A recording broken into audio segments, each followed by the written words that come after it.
It was 3:17 a.m. when she assumed I was fast asleep. I lay motionless, my back turned to her, keeping my breath steady and shallow. The door creaked faintly, followed by the muffled tread of feet sinking into the carpet. A dull thud came as heels were slipped off, cautious, measured, like a teenager sneaking in long past curfew. That's when the scent hit me.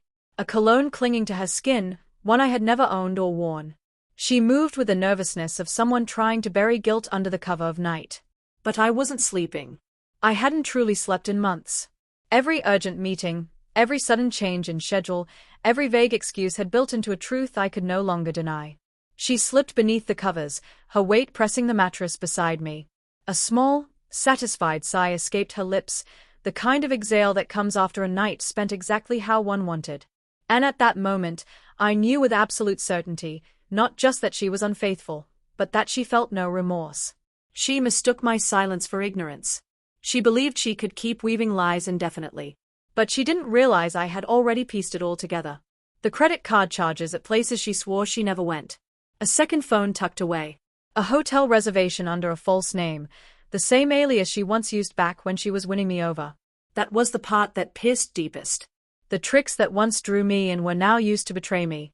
I didn't confront her that night. I didn't shout or demand answers. I stayed quiet, because sometimes silence is sharper than fury. The next evening, while she was off at what she claimed was a last-minute networking dinner, I set my escape in motion. My side of the closet was emptied. Clothes, shoes, even the wedding photo she always insisted stayed scented. The dresser drawers? Cleared.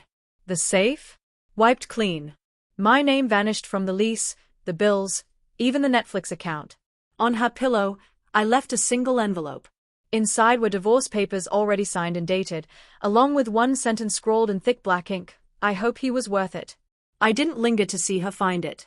Instead, I parked down the street. Minutes later, the bedroom light flicked on. The blinds never closed all the way, and through the sliver, I saw her freeze. I imagined her hand hovering over the envelope, her shoulders tightening, her breath catching.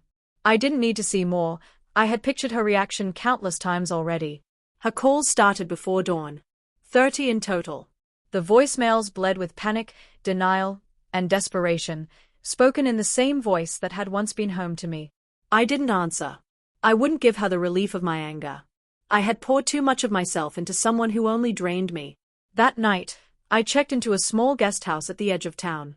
The owner handed me the keys with a gentle smile and no questions. For the first time in a long while, I woke without suspicion weighing me down. I brewed coffee, sat by the window, and watched the sun rise over a life where her lies no longer bound me. Freedom hurt.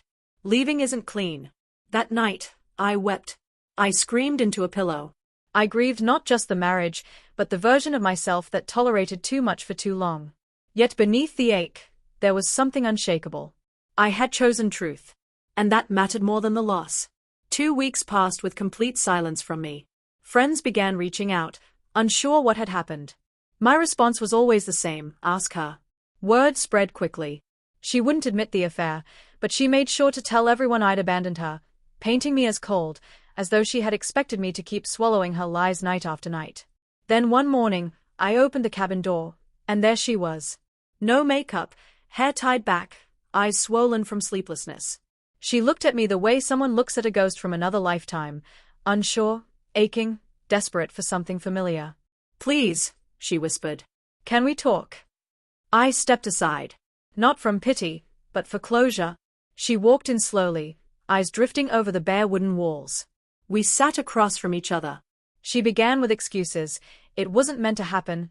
She felt empty. He made her feel alive in ways she thought I couldn't. I stayed silent, letting her words spill until her voice cracked and tears blurred her vision. Then I spoke. Just 7 words I had been holding since the night I discovered everything. "You lost me the moment you lied." The air between us went still. She reached for my hand like she had so many times when begging for forgiveness. But I didn't move. Her fingers hovered in the empty space, like every broken promise she'd ever left hanging. I stood, walked to the door, and held it open. "Goodbye," I said. She didn't argue. She didn't beg. She just stepped out into the cold morning, finally beginning to grasp what it meant to be left with nothing.